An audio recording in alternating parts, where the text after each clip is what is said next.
दोस्तों, कल रात बीटीसी ने अपना $59,000 का लेवल दोबारा रिटेस्ट किया है। अगली बार इसको रिटेस्ट करेगा तो यहाँ रुक पाएगा नहीं, उसकी बात करेंगे। लास्ट वीडियो में मैंने जब आपको बीटीसी के लिए एक सपोर्ट बना कर दिया था। करंटली बीटीसी के लिए अच्छी बात है कि वो उसके अंदर ट्रेड कर रहा है। प्राइस आगे क्या हो सकता है उसकी बात करेंगे, साथ ही इथीरियम की बात करेंगे जिसने भी कल अपना मेजर क्रूशल लेवल हिट किया है $1600 का। इसका प्राइस आगे क्या हो सकता है उसकी बात करेंगे। साथ ही लेकिन असली जो कहानी है वो चार्ट पर नहीं है, असली कहानी है ETF आउटफ्लो, फेड प्रेशर और इंस्टीट्यूशन के ब्रदर सेंटीमेंट की। सवाल ये है कि जो बिटकॉइन गिरा वो गिरा क्यों, इस वीडियो में डिटेल में बात करेंगे। साथ ही जो मेजर के अंदर की खबर है, जो PPI डेटा के बारे में, इसके बारे में भी कोई बात नहीं कर रहा, उसकी बात करेंगे। पहले से चलते हैं चार्ट के ऊपर। BTC का प्राइस रेट 61,650 के आसपास। करंटली अगर देखेंगे तो रात को जो BTC ने लो बनाया था वहाँ से करीबन BTC अराउंड 4-4.5% की वापसी कर चुका है। आगे का प्राइस रह सकता है उसकी अगर बात करें तो करंटली मैंने आपको लास्ट वीडियो में जब BTC यहाँ पर तब मैंने वीडियो बनाई थी तो मैंने आपको बताया था कि ये रेड जोन है, ये BTC के लिए रिजेक्शन का जोन है। रिजेक्शन यहीं से मिला और जो सपोर्ट मैंने पहले बनाया था करंटली BTC के लिए जो सपोर्ट है, इसका जो नेक्स्ट लेवल निकल गया, अगर ये ब्रेक हो गया तो वो आएगा अराउंड $55,000 के आसपास। इसके बीच में अगर BTC यहाँ सस्टेन कर गया तो थोड़े और प्रोबेबिलिटी है कि थोड़ा सा ऊपर चला जाए। बाकी इन लॉन्ग टर्म मुझे लगता है भी थोड़ा नीचे आने की प्रोबेबिलिटी ज़्यादा है। फंडिंग रेट अगर चेक करें तो लॉन्ग एंड शॉर्ट का रेशियो थोड़ा लॉन्ग ज़्यादा खुले हुए हैं BTC के, तो 60,000 के आसपास लिक्विडेशन अच्छी खासी है। और फंडिंग रेट अगर एक्सचेंजेस के देखें तो मैक्सिमम थोड़ी हाई प्रोबेबिलिटी है कि नीचे जाए BTC का प्राइस। वो क्यों? क्योंकि जब मैक्सिमम लोग लॉन्ग खोल के बैठे होते हैं तभी नीचे की प्रोबेबिलिटी होती है। लेकिन एक चीज़ मैं समझ नहीं पा रहा हूँ, इतनी बड़ी लिक्विडेशन इतने प्राइस डंप के बाद जो BTC ने अभी जंग रुकने के बाद थोड़ी हरियाली दिखाई थी, उसके बाद करंटली अपने सारे गेन खो के BTC 12-13% नीचे है। लेकिन लोगों को अब भी लॉन्ग देने की खुजली है कि उनको अब भी ये लग रहा है कि लॉन्ग जाए BTC भाग जाएगा यहाँ से। उन्हें कोई फ़र्क नहीं पड़ रहा। नया वो फेड आया है, अच्छी खबर नहीं है, रेट हाइक की बात है, कुछ भी हो, लोगों को लॉन्ग लेना है। अब कल अगर आप देखेंगे तो रात को मैक्सिमम एक्सचेंजेस ने दबा के BTC बेचे हैं। वो क्यों? क्योंकि जब लोग लॉन्ग ले रहे हैं और BTC अगर ऊपर ही चला गया तो एक्सचेंजेस को तो पता ही है उनका तो लॉस ही हो जाएगा। इससे बढ़िया जो उनके हाथ में चीज़ है तो उनको मजबूरन BTC को बेचना पड़ रहा है इतना ज़्यादा इन लोगों की वजह से। जब तक ये लोग जीरो नहीं होंगे ना, मुझे नहीं लग रहा ये लोग मानने वाले हैं। करंटली BTC 4-4.5% ऊपर आया है। अगर BTC के प्राइजेक्शन की अगर बात करें तो भले ही पॉजिटिव है फंडिंग रेट, लेकिन मुझे लगता है थोड़ा सा बाउंस आने की प्रोबेबिलिटी ज़्यादा है यहाँ पर। 63,400 63,500 तक BTC जा सकता है और उसके बाद इसको दोबारा रिटेस्ट कर सकता है यहाँ से यहाँ तक।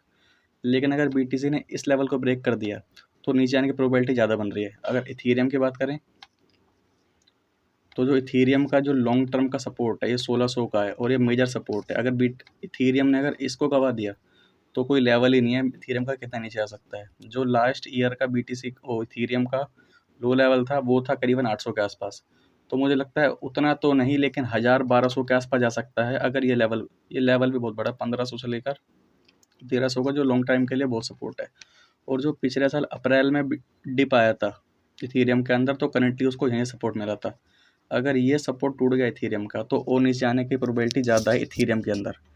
साथ ही जो इथीरियम की न्यूज़ की बात करें तो सोलाना ने इसको डेली बेसिस पर आउट परफॉर्म कर दिया है। जो रेवेन्यू बनता है इथीरियम के चेन का, करंटली सबसे सारे डेवलपर जो हैं वो इथीरियम को छोड़कर सोलाना के पास जा रहे हैं। तो लॉन्ग टर्म के हिसाब से इथीरियम के लिए मेजर न्यूज़ नहीं है, अच्छी खबर नहीं है। तो हो सकता है थोड़ा और लेवल आ जाए क्योंकि लोगों को कॉन्फिडेंस नहीं आ रहा है अभी इथीरियम के ऊपर।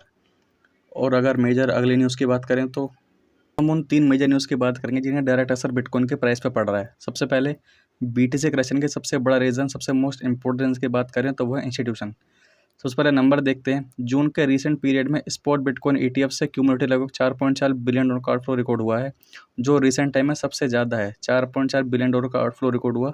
इसका मतलब इंस्टीट्यूशन इन्वेस्टर ने लार्ज स्केल पर एक्सपोजर किया है अपना। साथ ही जब ETF में पैसा आता है तो फंड मैनेजर बिटकॉइन खरीदते हैं, जब पैसा निकलता है तो उन्हें बिटकॉइन बेचना पड़ता है। यही डायरेक्ट कनेक्शन है BTC और ETF का। मीन्स जब तक जियोपॉलिटिकल इवेंट और मेजर न्यूज़ बाहर का मैक्रो इकोनॉमी सही नहीं हो जाएंगे, जब तक इनमें इन्फ्लो आना बहुत मुश्किल है इसके अंदर।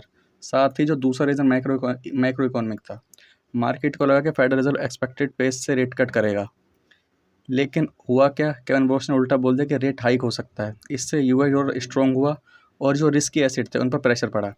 साथ ही जो वर्ल्ड वाइड न्यूज़ थी वो भी ख़राब हो गई। इसलिए सिर्फ क्रिप्टो पर ही नहीं, कई ग्रोथ जो एसेट हैं वो भी उनमें वीकनेस देखी जा रही है और इनका सबसे ज़्यादा असर बिटकॉइन में पड़ रहा है क्योंकि ये रिस्की एसेट है। तीसरे फैक्टर की अगर बात करें तो वह स्ट्रेटजी से जुड़ी सेलिंग। डिस्कशन था कि मार्केट में ये परसेप्शन था कि सिर्फ बिटकॉइन एक्यूमुलेट करता है, माइक्रो स्ट्रेटजी कभी बेचता नहीं। इसलिए जब सेलिंग उसकी बात आती है तो फियर बहुत बढ़ जाता है क्योंकि वो लार्जेस्ट बिटकॉइन होल्डर है दुनिया का। इस कॉम्बिनेशन की वजह से बिटकॉइन $65,000 के आसपास से उठ के $59,000 को बार बार टेस्ट कर रहा है और बढ़ नहीं पा रहा है यहाँ से।